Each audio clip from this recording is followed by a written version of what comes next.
Jacqueline Jones LaMon.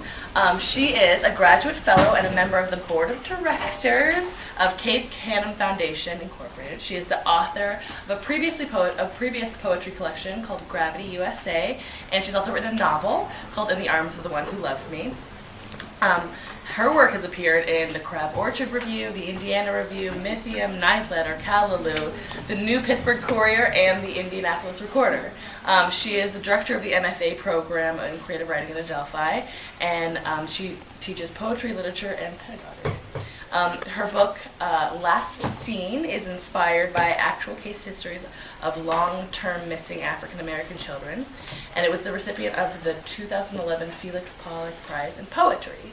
So we are very honored. Please join me in welcoming Jacqueline.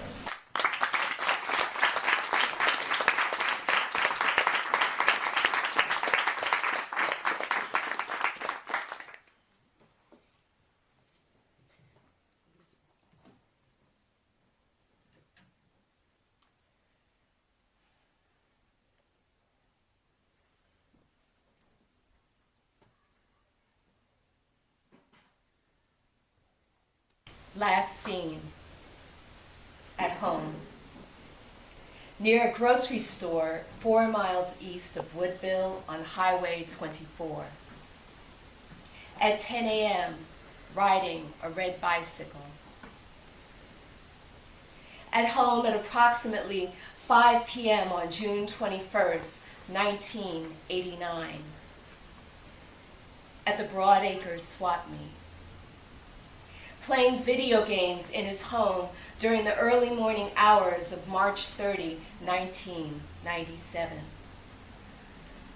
On January 21st, 2005, may still be in the local area, Tia Anderson, call somebody. Walking home from school. Walking home from school together. On April 27, 1973, when she left home to go to school. At home. At age 12, when she was 9 months pregnant.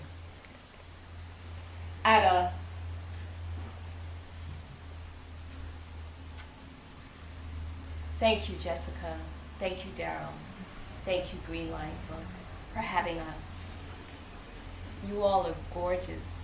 I stood here, I wanted to say, where's my camera? I want to take your picture. It's a beautiful, beautiful picture. So as you heard, Last Seen is about long-term missing African American children who've been overlooked by our national media. But not only about the children, but about the spaces, the absence that they've left in our lives.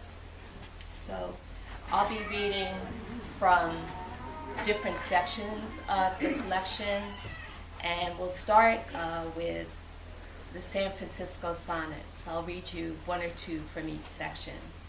And the San Francisco Sonnets were inspired by a young woman, Toni Danielle Clark, who was born on June 4, 1972, and went missing March 16, 1990. She was last seen leaving her cousin's home in Oakland, California, and was driving to her home in San Francisco. But the Chevrolet she was driving was found on the San Francisco Bay Bridge, disabled and unoccupied. She was 2 months pregnant at the time of her disappearance and a student athlete. And the poem that I'll read from that section is, "The junior detective's wife speaks out on the day of their divorce. It wasn't only the strain of this case, how he'd come home knotted, airborne, like a whip about to snap over either side of my face, electrified and silent.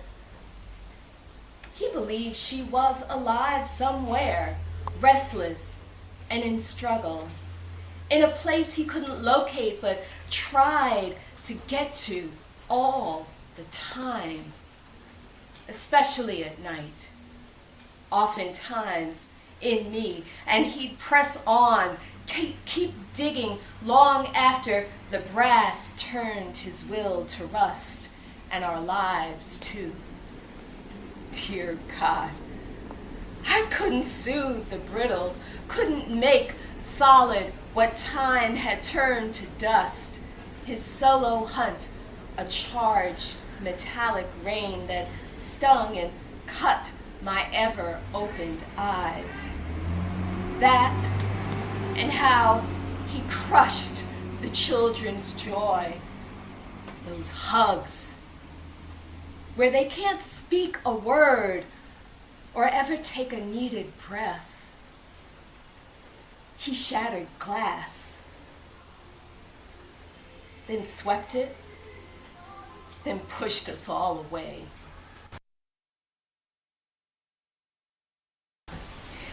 Then there are two sections in the book that are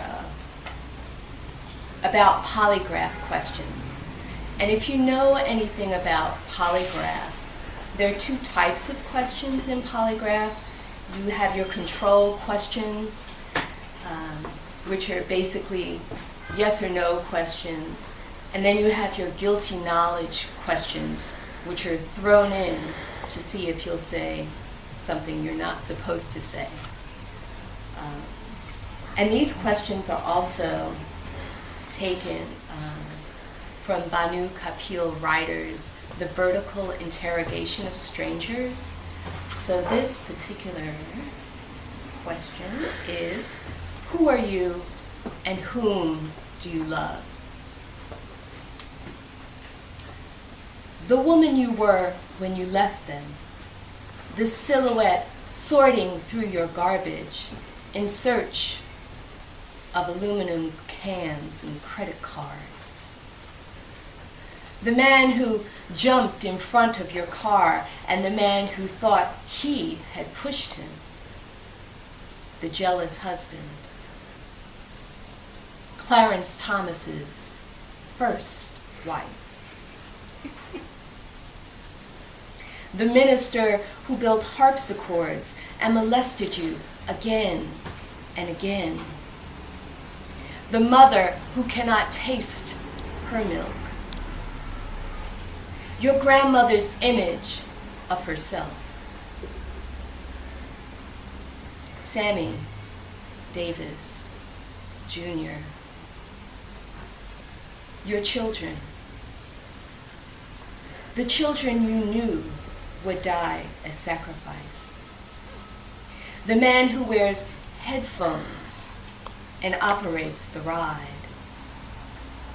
The child running into the fire for protection. The reprieve. The stoic who embraces his weakness. The woman you swear you have become.